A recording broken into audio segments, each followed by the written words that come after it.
Every defeat is a crisis if you're the Manchester United manager, and he's had plenty in his short period in time. Is there a danger that everybody, we know the headlines are going to be tomorrow, are going to overreact to this? No, we're just giving our opinions of what we've seen. He said there he's not too angry, he's happy with the effort. But they've lost 3-0 in a derby game. He should be fuming. He should be raging. And he's an emotional guy, but when he's talking about the effort of the players, but you got to, I think their decision making. He's talking about moments, but football games are decided by moments. But there always seems to be moments of the opposition and United at this moment in time, and I'm including teams like Grimsby, by the way. So he should be raging. And I like managers who are emotional, but I like my manager to show his anger as well. I just couldn't imagine being in a dressing room after losing a derby game 3-0 and everyone going, yeah, do we all try? Yeah. You've got to bring quality. Your decision making. He's on about people not being aggressive, not out of possession when the goals go in. That's when you have to be aggressive. It's called smelling danger when you're a footballer. And we can criticise the system, but is he going to bring Luke Shaw out in the training pitch and tell him how to get down low and defend properly? That's not his job either, to be fair. But obviously the pressure will be building. They've got Chelsea next week. It's not going to get any easier for this team. And he said he's building something. But while you're building something or you're on a project, you've got to win the odd football match, and they're not winning enough games. So the pressure will just build and build over the next few months. Is it becoming harder for yourself, for Manchester United fans, to be optimistic about the direction of travel under Ruben Amorim? Look, I think maybe it's because Louis van Gaal and Jose Mourinho are sort of like huge, massive personalities in the world of football, and when they came into an interview after the game, they were very spiky at times, so it almost brought anger out maybe in this studio. I don't think there's any anger in this studio at this moment in time, and I don't think there's no ill will towards any manager, but certainly towards Ruben Amorim. I think we all want him to do really well. But there are patterns emerging, and there'll be no Manchester United fan that exists that isn't worried at this moment in time about what's going to happen in this next month. And the one thing I would say about the system, and I'm not going to get bogged down on 3 at the back, 5 at the back, 4 at the back, but when he talks about the 2 in midfield, and Patrick, I thought, asked him 2 really good questions there about the 2 in midfield. I think it's about who the 2 players are, number 1, which obviously United haven't got the right 2 in there, whether that's Casemiro, Gatti, Mainu or Fernandes. He doesn't have any players that fit this system. No, he hasn't got the right 4 in there, so that's a big problem for him. So then you would ordinarily say a manager has to adapt until he gets the right players into the club. He's not been able to do it in this first wave of transfers. But whose decision would that have been, Gary? Because they spent all the money at the top of the pitch, didn't they? No, but I think they need to fix the top of the pitch. I don't disagree with that, but they spent 200-odd million. We were all surprised United had that much money. But just coming back to the 2 in midfield, there is a pattern. It is a problem. So I know that he said it's not a problem in there because he's got 3 at the back and he's got the 3 in front. He said he mentioned Abermo, Sesko and Diallo. I know exactly what he means, but it is a problem. And it's happening in a lot of the games that Manchester United are playing. They start off really compact, where all players, the 10 players, are connected together. The 5 at the back, the 2 midfield are really close to that 5, and then the 3 in front are cuddling that 2. So they're really protected.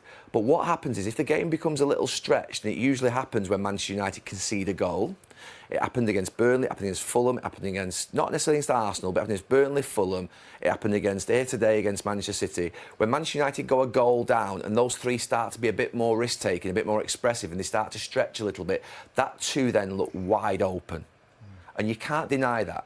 So, yeah, I get what he means by the fact when they're all compact, but there is a problem that's emerging that if United have a difficulty in a game and those 2 end up left in there on their own, there are none of them that are good enough to defend that space, though. None of them have got the legs. You'd need Caicedo and Vieira. You'd need Keane and that's where they get Gerrard. You'd need that's why they get found out against decent opposition. They can get away against Burnley or draw at Fulham, but against the really good teams, the midfield battle, if you're losing that battle against the good teams, ultimately you're going to lose football matches. It's going to work, is it? Why did Pep bring Doku off the line today into a position I've never seen him bring him into? Because Manchester United play 2 in there. It's too flat, it's too rigid, and it's hard to, when you watch this system, we've seen Amorim for what, over 6 months now in the Premier League. It's hard to fit. Gary just alluded to Premier League footballers played centre midfield, right? It's hard to understand what profile of player plays that role, because I hear people speaking about, oh, they need legs. Okay, well, if you need legs, you've got Ugarte, but he's not very good on the ball.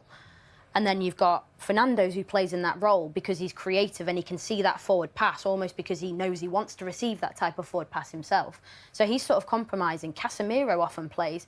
Then you've got a player in Kobe Mainoo who, in my opinion, is sort of a blend. He's good. He's better on the ball than Nagate and he can move around the pitch. And all I hear is, you know, we need dynamism in that midfield, but there isn't any dynamism in that midfield. And also, if they are going to play in front of a back three where you've got 3 centre-backs, you have the 5 you use the word there, cuddle. You have to be protective of that area, and that is your shape when you're attacking. But they seem so open when they, you know, when they're beaten on transitions and things like that, and the centre-backs get drawn out too easily.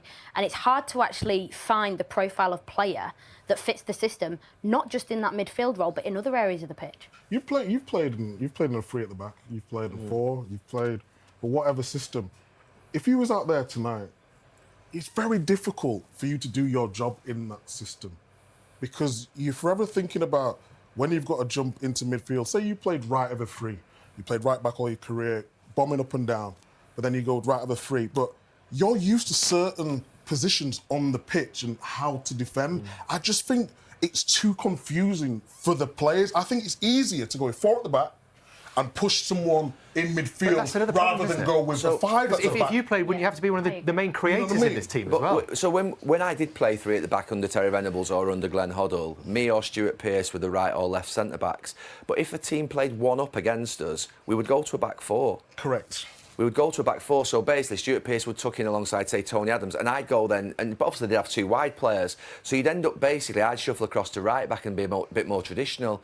You would all, because you don't want 3 at the back against Erling Haaland. So what you see today is that Shaw and Yoro are having to push into midfield to pick up a player in a position that they're not really sure where they are, and then it leaves spaces behind them. So you are asking players to jump in then, because there's only 3v1 at the back, so it isn't ideal at times, but he plays it very differently, Ruben Amorim.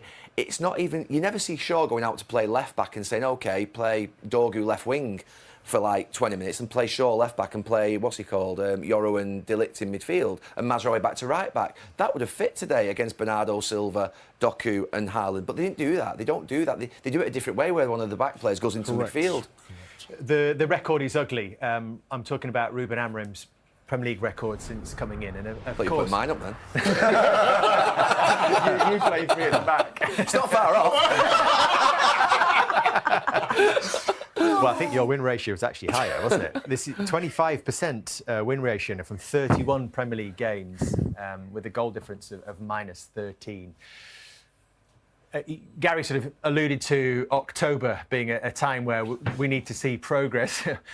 At what point does some serious consideration have to be taken about whether this is working, whether the system is too rigid, whether he needs to change or something else needs to change here? I don't like talking about managers losing job, and I never will. I don't think it's fair.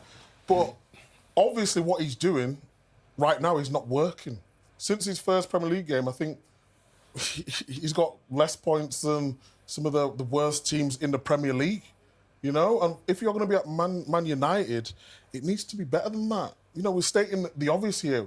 We constantly talk about Man United and where they've been and all that sort of stuff, but he's in man in a job, and at this moment in time, he's not getting it right. And when you talk about managers, we have to adapt as pundits with all the new terminologies and all that sort of thing. He has to adapt as a manager, and right now, he's not adapting, and I don't think the players are receiving the message in the way that they want to implement it on the field. Will they get there, Roy?